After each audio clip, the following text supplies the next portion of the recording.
Hey, pilots! Welcome to another exciting episode of War Robots Domination, a series of helpful gameplay tutorials designed to help highlight the tactics and strategies that I use to help tip the scales of my favorite game, War Robots. Each episode will feature a handful of battles along with helpful commentary that'll provide insight as to what I'm doing and why I'm doing it. I'm your host, Gotchure Beacons, and I've been playing this awesome game for a few years now, and I've learned a few tricks along the way that I'd love to share with y'all. You'll notice that although my hangar is fairly basic and at lower levels, I've been able to climb it up to Expert League, so I believe that you'll find my tactics will help you do more with less, which can be very helpful with today's economy in the game. I should also mention that this is my second account, so don't let my career profile stats fool you. This is actually my baby account, but it sends a great message to pilots who feel they need to chase the current meta in order to be competitive in battle, because you don't.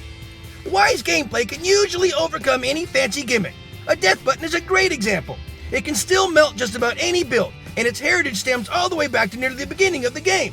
It's all about knowing when to use it and how to use it. So, without further ado, I invite you to sit back, relax, and enjoy today's episodes while I walk you through my gameplay tactics and share with you my mindset in battle. I hope you find it entertaining, helpful, and fun to watch. I think you will.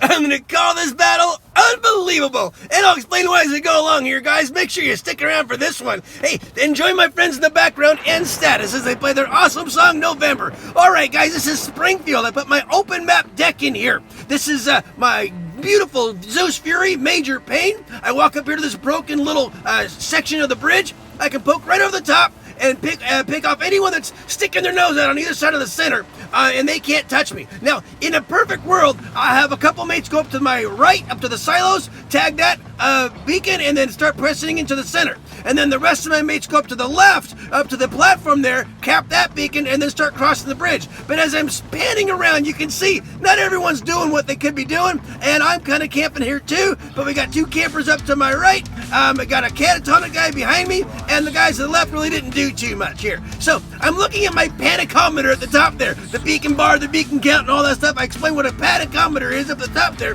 And when I open up on a game like Domination, I always kind of open up slow with a Major Pain here, and I see what's going on, and I use what's going on to decide what I need to do. Now, if I don't see things are going in the direction I like to see, then I make a decision on what to do next. Well, I got a lot of different options here. I can kind of get it into one of my other bots and kind of go join up with my mates, but really, none of my mates are really doing anything all that aggressive, and it's not looking very good, and the panicometer is starting to get to the point where I need to panic and do something a little more than just a small adjustment. So here's what I'm going to do, guys. I'm going to get into, my ace up my sleeve. You know this guy. He's coming. It's about time for me to make that choice. I want to wait, though. I want to make sure that all my men are engaged with the Reds before pulling them out, because I explained to you guys that's what you need to do. So here we go. We're going to hop into him right now. Okay, guys. This is Diablo. Now, Diablo is an amazing build. I run him on almost every single battle, and I use him very carefully, though. Make sure that when you deploy him, that the Reds and your mates are engaged in combat. Otherwise, you're going to get picked off real easy like. Now, what I'm going to do, though, is start using his little tricks. He's got so many tricks up his sleeve. First off, he's going to cap some beacons, right? Because you got to do that to get back on pace. He's also going to be his little puppet master. What I'm doing right now, I'm hanging out. Why? Because I need the Reds over here. I want to get 2 or 3 Reds back here. I've got the Fenrir right here. Hey, big old beefy Fenrir, not doing any damage to any of my mates. He's just sitting there trying to cap a beacon that he can't. And we got 2 more people coming back here too. That's what I want. I want about 3 Reds back here. My little puppet master. I'm doing my little Jedi mind tricks on these guys. There we go. Now they're coming over here. Now I can flee the scene. Now that I got 2 or 3 Reds right there, now I can take off and see where else I need to go. I can get right to this beacon right here. The guy's trying to shoot him down. I'm going to go ahead and finish this guy off. Cap this beacon. Now we're at a 3-2 beacon advantage because I had to give up that one on the dam over there. Now I'm going to go over here. Now watch this. This is another little great thing with the Diablo here. He can when he's in stealth, that little peripheral arrow that you normally see when someone's coming up behind you. Well, it's not there when I'm under stealth. So that guy there doesn't even know I'm here.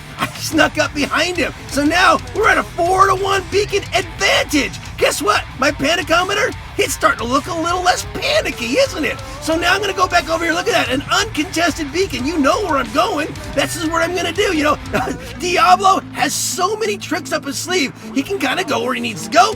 He can absolutely, you know, he's got the phase shifting on him. He gets super fast. Look at that. We lost all those beacons. I had us up to a 4-1 beacon advantage. Now the Reds are coming back, but that's okay.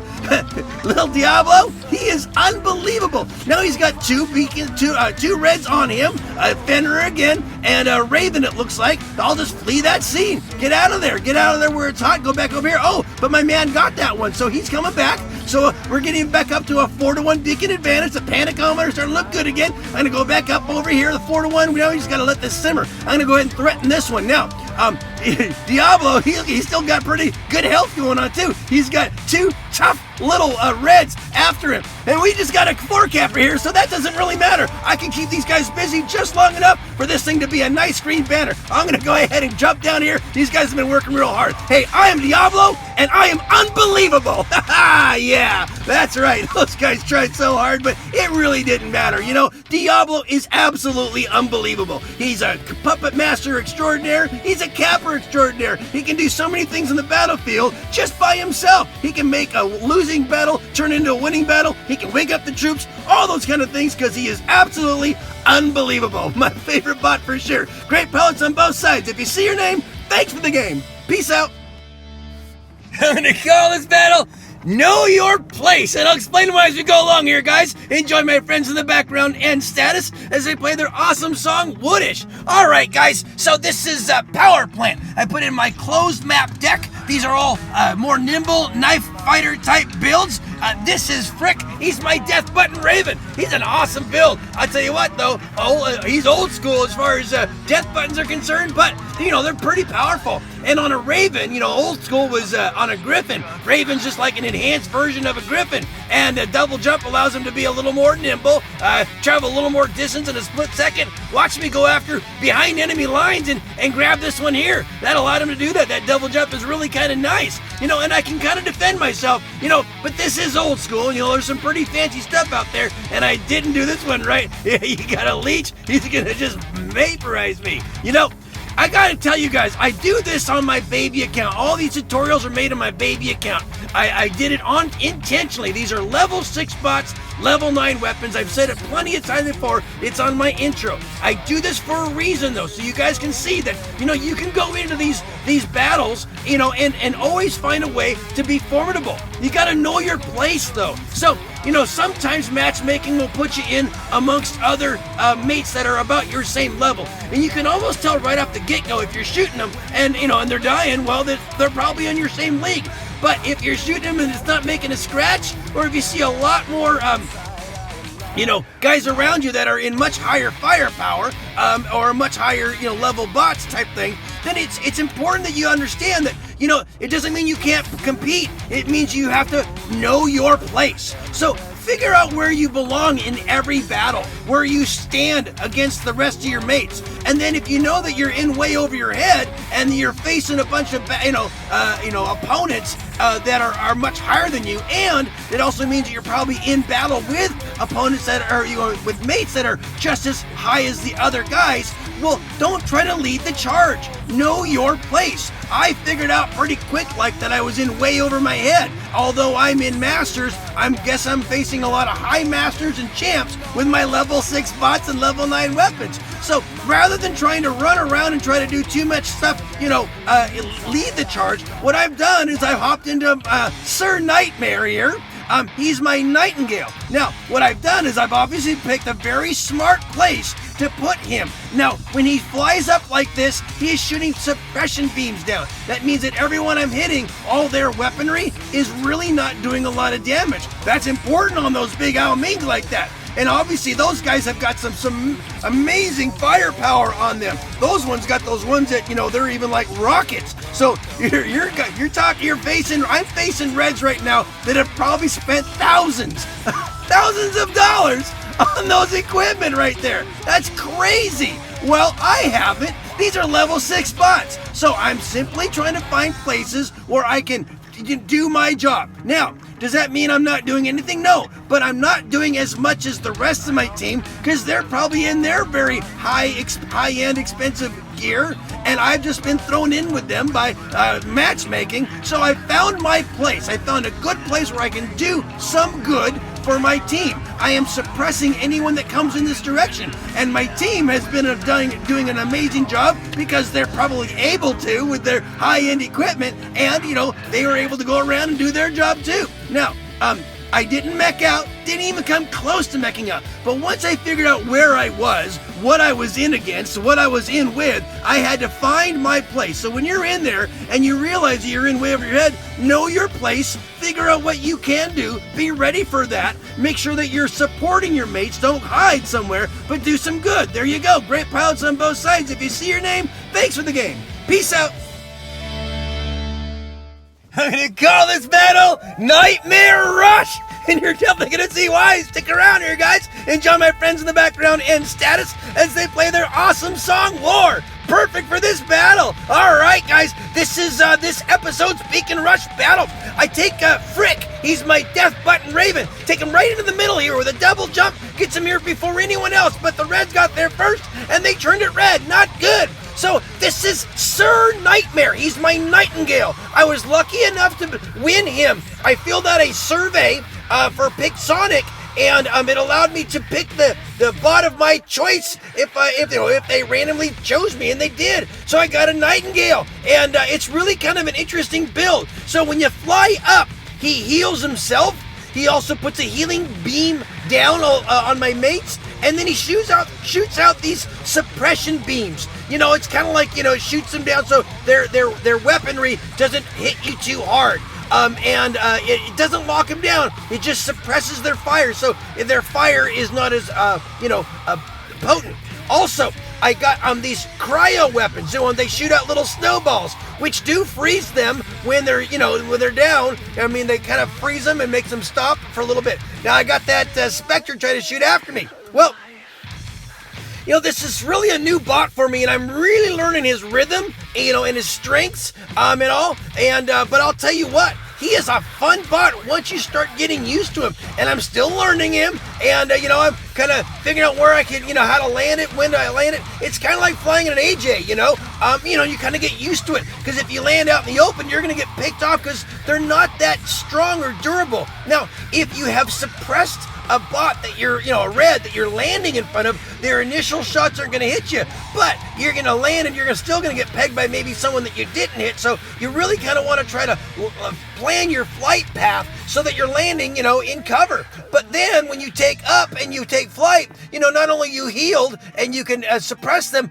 but you're also healing the mates around you. So you want to be mindful of that and make sure that you're flying near your mates when you can, but sometimes that means that you're going to get right there in the middle of fire, and the Mr. Nightmare has just about said goodnight. Well, this is my Titan. He is my Arthur, and so far, I'll tell you what, Sir Nightmare really made a dent in that battle, because it carried us so far. Not only were we down 4 beacons to 1, now we're up 3 beacons to 2, and the beacon bar is swung in our favor, and it allowed us to really last that huge storm at the beginning. Normally, Beacon Rush can really go fast and furious like I always do, and it can end really quick.